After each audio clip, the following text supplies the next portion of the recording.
Hello everyone, आज हम पढ़ने वाले हैं क्लास 10 सिविक्स का चैप्टर नंबर 1 पावर शेयरिंग। ये चैप्टर स्टार्ट होता है बेल्जियम और श्रीलंका की स्टोरी से। यहाँ पे हमें बताया गया है कि बेल्जियम एक छोटी सी कंट्री है यूरोप कॉन्टिनेंट में। बेल्जियम अपना बॉर्डर शेयर करती है 4 कंट्रीज़ के साथ, France, Netherlands, Germany and Luxembourg. Simply हम कह सकते हैं fungal, FNGL, France, Netherlands, Germany and Luxembourg. Belgium की पॉपुलेशन 1 करोड़ से थोड़ी सी ज़्यादा है, ठीक है, लिटिल ओवर 1 करोड़ है। यहाँ का एथनिक कंपोजिशन बहुत कॉम्प्लेक्स है। अब देख लेते हैं एथनिक किसे कहते हैं। Ethnic is a social division based on shared culture. Culture के बेसिस पे जो सोशल डिवीज़न किया जाता है उसे एथनिक कहते हैं। कहने का मतलब है जो सेम एथनिक ग्रुप के लोग रहते हैं उनका फिजिकल टाइप, बॉडी पॉस्चर और जो उनका कल्चर है, जो कल्चर वो फॉलो करते हैं वो ऑलमोस्ट सेम होता है। लेकिन ज़रूरी नहीं कि जो एथनिक ग्रुप के लोग हों उनकी नेशनैलिटी और उनकी रिलीजन भी सेम हो। बात क्लियर है। एथनिक बेसिकली मीन्स कि वो सेम कल्चर फॉलो करते हैं, ज़रूरी नहीं कि उनका रिलीजन और नेशनैलिटी भी सेम हो। फिर हमें आगे बताया जाता है इस कंट्री के पॉपुलेशन के बारे में। यहाँ पे 59% पॉपुलेशन जो है कंट्री की वो रहती है फ्लेमिश रीजन में, और फ्लेमिश रीजन वाले लोग बोलते हैं डच। जो अनदर 40% पॉपुलेशन है वो रहती है वोलोनिया रीजन में और वो लोग बोलते हैं फ्रेंच। रिमेनिंग 1% पॉपुलेशन जो है वो बोलती है जर्मन। आई होप क्लियर हो गया होगा। हमने देखा कि 59% जो है वो फ्लेमिश रीजन में रह रहे हैं और वो डच स्पीक करते हैं, डच लैंग्वेज बोलते हैं। 40% जो है वो वोलोनिया रीजन में रह रहे हैं और वो बोल रहे हैं फ्रेंच। रिमेनिंग 1% जो पॉपुलेशन है बेल्जियम की वो बोलती है जर्मनी। ये रही कंट्री के पॉपुलेशन की बात। अब हम ब्रुसेल की बात करते हैं। ब्रुसेल क्या है? ब्रुसेल है बेल्जियम की कैपिटल। बेल्जियम का कैपिटल है ब्रुसेल और यहाँ पे 80% पॉपुलेशन जो है वो फ्रेंच बोलती है, ठीक है, और रिमेनिंग 20% जो है वो बोलते हैं डच। देखिए डिफरेंस देखिएगा, कंट्री में क्या था, कंट्री में सबसे ज़्यादा क्या बोला जा रहा है, डच बोला जा रहा है 59%, लेकिन ब्रुसेल में सबसे ज़्यादा फ्रेंच बोला जा रहा है 80%। डिफरेंस है ये कैपिटल और कंट्री के बीच में। जो कैपिटल है ब्रुसेल वहाँ पे बोला जा रहा है 80% फ्रेंच और जो कंट्री में मेजॉरिटी लैंग्वेज स्पीक जो की जाती है वो है डच, ठीक है। अब बताया जा रहा है हमें आगे कि जो फ्रेंच बोलने वाले लोग हैं, फ्रेंच स्पीकिंग कम्युनिटी जो है वो बहुत ही अमीर और पावरफुल हैं एज़ कम्पेयर टू डच। और वहीं डच वाले जो हैं वो उन्हें इकोनॉमिक डेवलपमेंट काफ़ी लेट से मिला, उन्हें बाकी एजुकेशनल बेनिफिट वगैरह काफ़ी देर से मिला। तो डिफरेंस ये है इनका कि फ्रेंच वाले रिच ऑफ है और डच स्पीकिंग जो कम्युनिटी है वो थोड़ी लो है उनसे, ठीक है। इसकी वजह से बेल्जियम में काफ़ी ज़्यादा टेंशन्स क्रिएट हुए, ठीक है, डच और फ्रेंच स्पीकिंग कम्युनिटी में दोनों में काफ़ी टेंशन्स रहे, क्योंकि एक अमीर है एक गरीब है तो जाहिर है थोड़ी बहुत टेंशन कंपटीशन उनका रहेगा। अब ये जो कॉन्फ्लिक्ट चल रही थी इसे ऐसे चलने तो नहीं दे सकते थे, इसलिए बेल्जियम के लीडर्स ने कुछ ऐसे स्टेप्स लिए जिनसे इनकी कॉन्फ्लिक्ट कम की जा सके। Between 1970 to 1993 they amended their constitution 4 times. 4 बार उन्होंने अपने कॉन्स्टिट्यूशन अमेंड किए, सिर्फ इसलिए कि इन दोनों कम्युनिटी के बीच का कॉन्फ्लिक्ट कम किया जा सके। यहाँ पे कुछ इंपॉर्टेंट डिसीजंस है जो उनके द्वारा लिए गए और इससे कॉन्फ्लिक्ट में कमी हुई, उसके बारे में हम बात कर लेते हैं। सबसे पहला डिसीजन था डच स्पीकिंग और फ्रेंच स्पीकिंग कम्युनिटी को इक्वल रिप्रेजेंटेशन देना सेंट्रल गवर्नमेंट में। मतलब कॉन्स्टिट्यूशन ने ये प्रिस्क्राइब किया कि जितने डच स्पीकिंग मिनिस्टर रहेंगे उतने ही फ्रेंच स्पीकिंग मिनिस्टर भी रहेंगे सेंट्रल गवर्नमेंट में। तो इससे क्या हुआ, इससे जो इक्वल रिप्रेजेंटेशन का कॉन्सेप्ट है कि दोनों को इक्वली रिप्रेजेंटेट करने का मौका मिला और इससे उनकी कॉन्फ्लिक्ट थोड़ी बहुत कम हुई। सेकेंड जो डिसीज़न था वो ये था कि स्टेट गवर्नमेंट बनाई गई, ठीक है।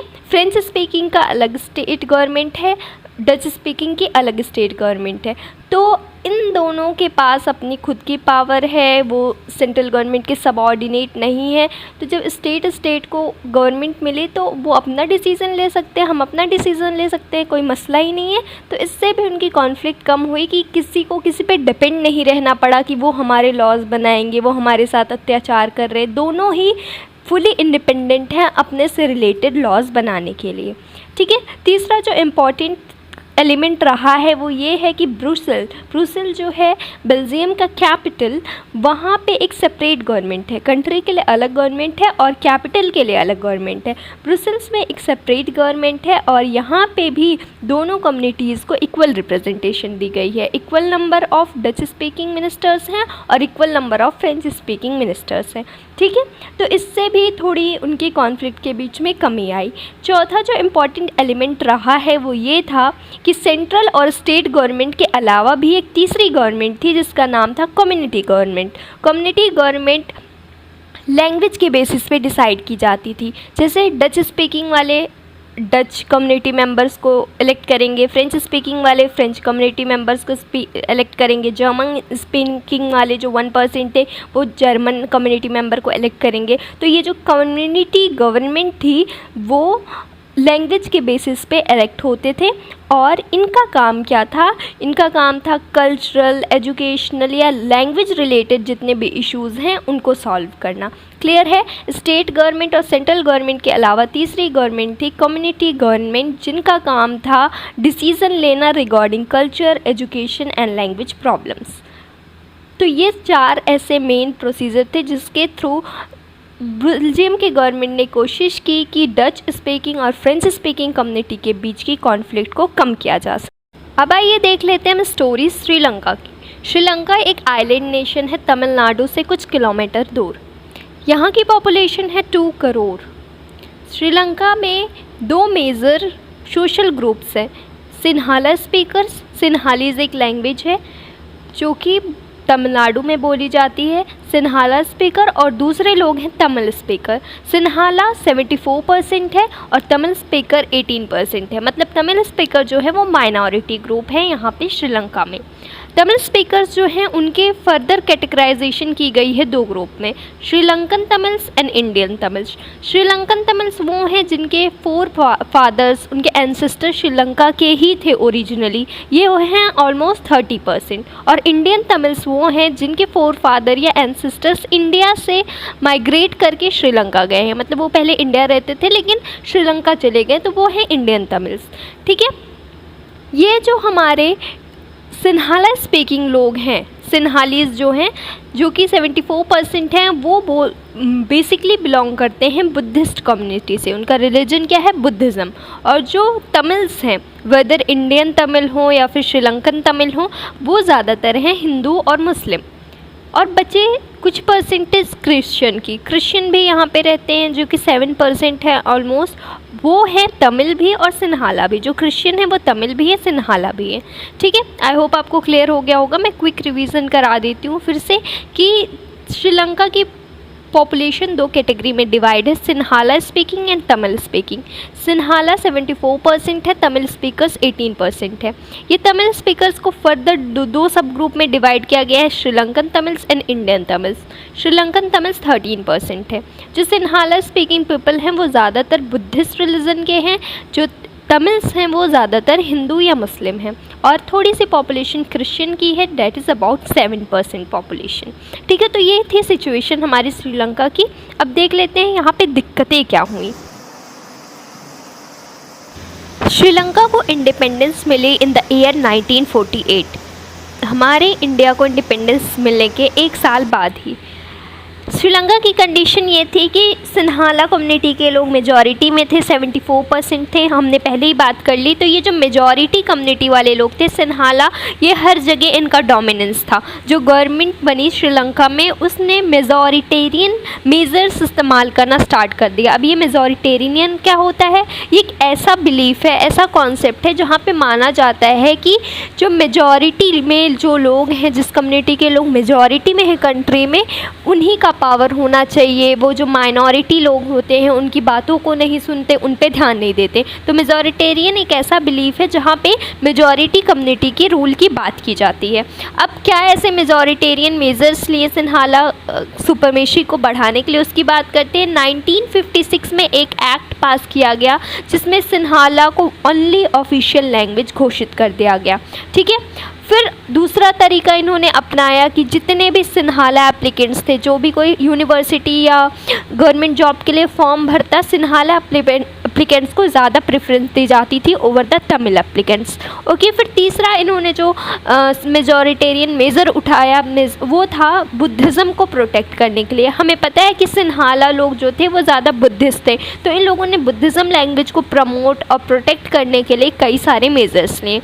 अब गवर्नमेंट के एक के बाद एक ऐसे मेजर्स को देख के श्रीलंकन तमिल्स के अंदर एलिनेशन की फीलिंग जनरेट होना स्टार्ट कर दी। उन्हें लगने लगा कि गवर्नमेंट हमारी बातों को नहीं सुन रही, हमारे लैंग्वेज कल्चर पे ध्यान नहीं दे रही, हमें इक्वल पॉलिटिकल राइट्स नहीं मिल रहे, हमें अच्छी जॉब और यूनिवर्सिटीज़ के मामले में हमारे साथ डिस्क्रिमिनेशन हो रहा है। तो ये धीरे धीरे फीलिंग्स बढ़ती चली गई सिन्हालास के बीच में, और एक टाइम आया कि सिन्हाला और तमिल कम्युनिटी के बीच में टेंशन्स क्रिएट होना स्टार्ट हो गई। अब भाई जाहिर है टेंशन तो क्रिएट ही होगी कि सिन्हाला अपने आप को पावरफुल बनाने के लिए एक के बाद एक उनके लिए गवर्नमेंट अपॉर्चुनिटीज़ निकाल रही है, पॉलिसीज़ बना रही है, और वहीं तमिल के बात को कोई सुन ही नहीं रहा। तो उनके बीच में कॉन्फ्लिक्ट होने स्टार्ट हो गई। श्रीलंकन तमिल्स ने कई सारे पॉपुलर स्ट्रगल स्टार्ट किए, प्रोटेस्ट स्टार्ट किए, जहाँ पे उन्होंने डिमांड की कि तमिल को भी ऑफिशियल लैंग्वेज का दर्जा दिया जाए। जैसे सिन्हाला को ऑफिशियल लैंग्वेज का दर्जा दिया गया है, वैसे तमिल को भी दिया जाए।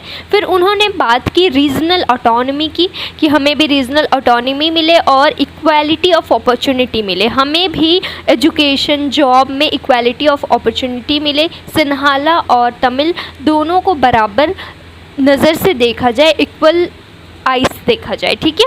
लेकिन ये डिमांड करने के बाद भी गवर्नमेंट इनकी बातों पे ध्यान नहीं देती और बार बार इनके डिमांड को कम करती। बहुत सारे स्ट्रगल्स हुए, बात यहाँ तक पहुँच गई कि श्रीलंकन तमिल्स ने एक सेपरेट स्टेट की डिमांड की। मतलब उनका ये कहना है कि हमें श्रीलंका में एक तमिल एलम दे दो, तमिल एलम, जहाँ पे हम तमिल्स रहेंगे और सिन्हाला लोग आप लोग बाकी जगह पे रहो।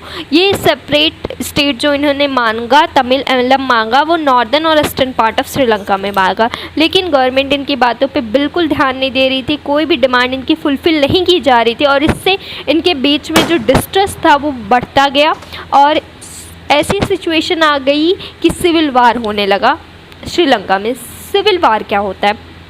सिविल वार एक ऐसा वार है जो एक ही कंट्री में दो अलग अलग कम्युनिटीज़ के बीच में होता है। जैसे एक कंट्री है श्रीलंका, उसी के अंदर ये नहीं कि दूसरे कंट्री से, उसी कंट्री के अंदर सिन्हाला और तमिल के बीच में वार हो रहा है, तो ये हो गया सिविल वार। जब एक कंट्री के अंदर ही दो अलग कम्युनिटीज़ के बीच में वार स्टार्ट हो जाए, वार जैसी सिचुएशन बन जाए, तो उसे हम कहते हैं सिविल वार। तो श्रीलंका की सिचुएशन बिल्कुल वही हो गई।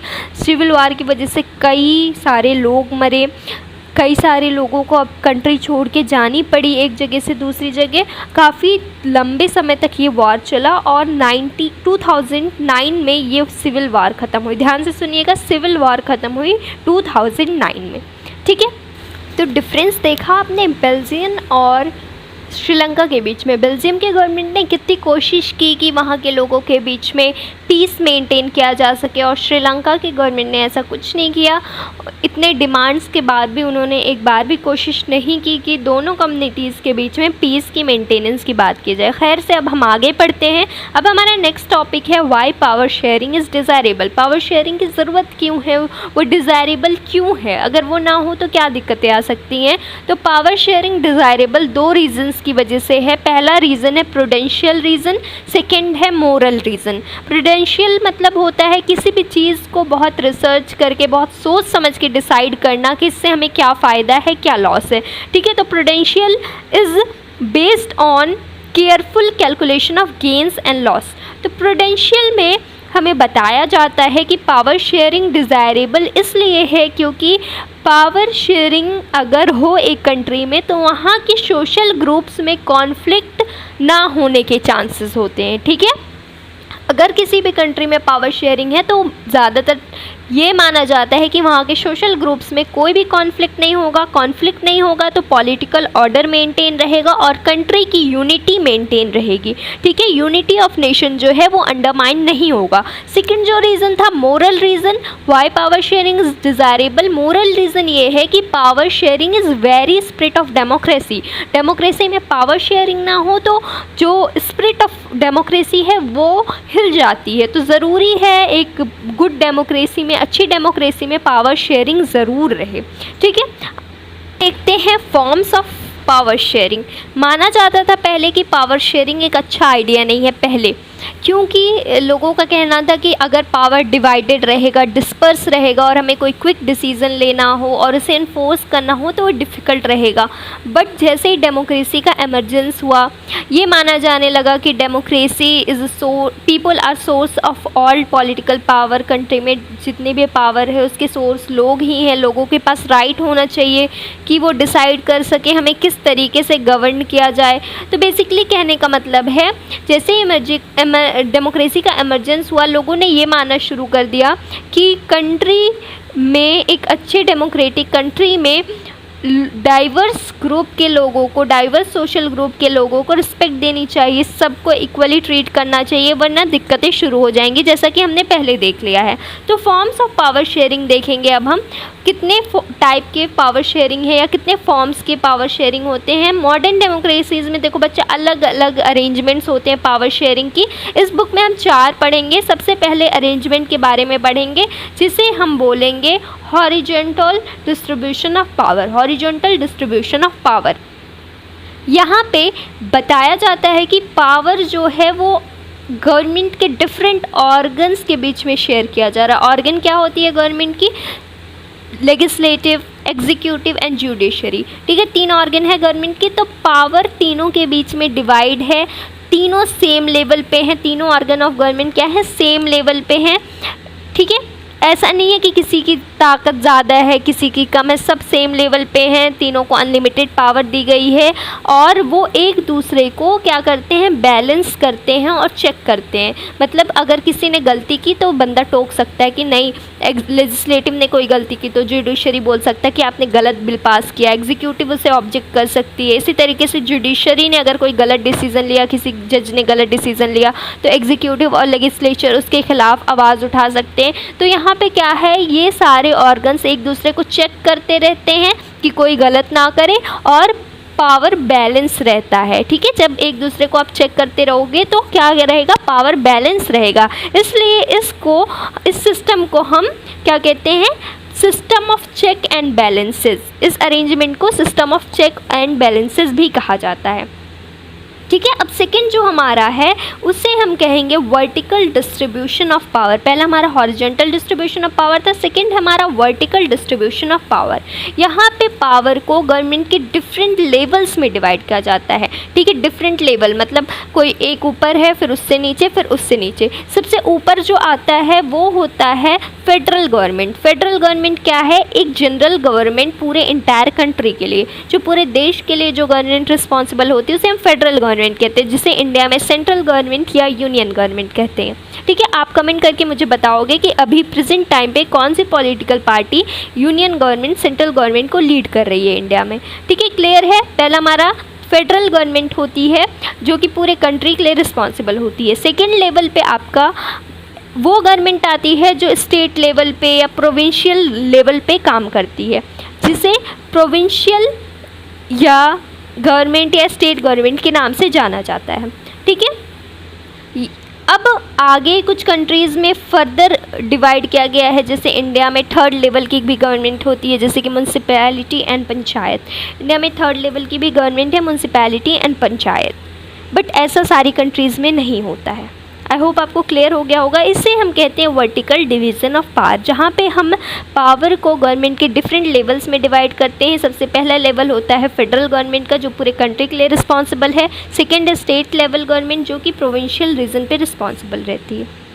थर्ड जो फॉर्म है वो है power can be shared among different social groups. ठीक है, सोशल ग्रुप्स के थ्रू भी पावर को शेयर किया जा सकता है। जैसे हमने एग्जाम्पल दे रखा था बेल्जियम में कम्युनिटी गवर्नमेंट का। मैंने बताया था आपको कम्युनिटी गवर्नमेंट में जो लैंग्वेज के बेसिस पे गवर्नमेंट डिसाइड होती है। ठीक है, फ्रेंच लैंग्वेज वाले अलग, डच वाले अलग, जर्मन वाले अलग, और वो कल्चर और लैंग्वेज को लेके डिसीज़न लेते हैं, एजुकेशन को लेके डिसीज़न लेते हैं। तो power can be shared among different social groups like community government in Belgium. ठीक है, कुछ कंट्रीज़ में विमेन और वीकर सेक्शंस को रिप्रेजेंटेशन दी जाती है। ये सारे एग्जांपल्स आप डाल सकते हो यहाँ पे। फिर फोर्थ जो फॉर्म है पावर शेयरिंग की वो है power can be shared among political parties, pressure groups and movements. Political parties की वजह से भी पावर शेयर होता है कंट्री में, क्योंकि आपको पता है कंट्री में कई सारी पार्टीज़ होती हैं, सिर्फ एक पार्टी नहीं है। तो क्या होता है कि वो अलग अलग पार्टीज़ एक दूसरे से कंपटीशन करती हैं, लोगों के पास राइट होता है कि वो एक को इलेक्ट करे, दूसरे को इलेक्ट करे, so they have option, they can be elected. इसकी वजह से भी पावर शेयरिंग एक कंट्री में इंश्योर रहती है। सेकेंड है हमारा प्रेशर ग्रुप और मूवमेंट वाला। प्रेशर ग्रुप ऐसे लोग होते हैं जो कि गवर्नमेंट को प्रेशराइज़ करते हैं अपनी डिमांड पूरी करवाने के लिए। उनकी कोई भी डिमांड होती है तो वो गवर्नमेंट को प्रेशराइज़ करते हैं। फॉर एग्जांपल एक डैम बनने वाला है जिसमें कई सारे पेड़ काटे जा रहे हैं, तो अब जो इन्वायरमेंटल प्रेशर ग्रुप होंगे गवर्नमेंट को प्रेशराइज़ करेंगे कि नहीं आप ये डैम नहीं बनवाए, इतने सारे पेड़ कट रहे हैं, कोई अल्टरनेट ऑप्शन ढूंढे। तो ये प्रेशर ग्रुप ये वाला काम करते हैं। अब जब प्रेशर ग्रुप किसी कंट्री में रहते हैं तो उनके थ्रू भी पावर को शेयर किया जाता है, वो भी कहीं ना कहीं कंट्री के डिसीजन में रिस्पॉन्सिबल रहते हैं। यहीं पे चैप्टर का एंड करते हैं। अगर आपको कोई भी डाउट होता है कमेंट सेक्शन में कमेंट करें, चैनल को सब्सक्राइब ज़रूर कर दें, वीडियो को लाइक और शेयर करें। Thank you everyone.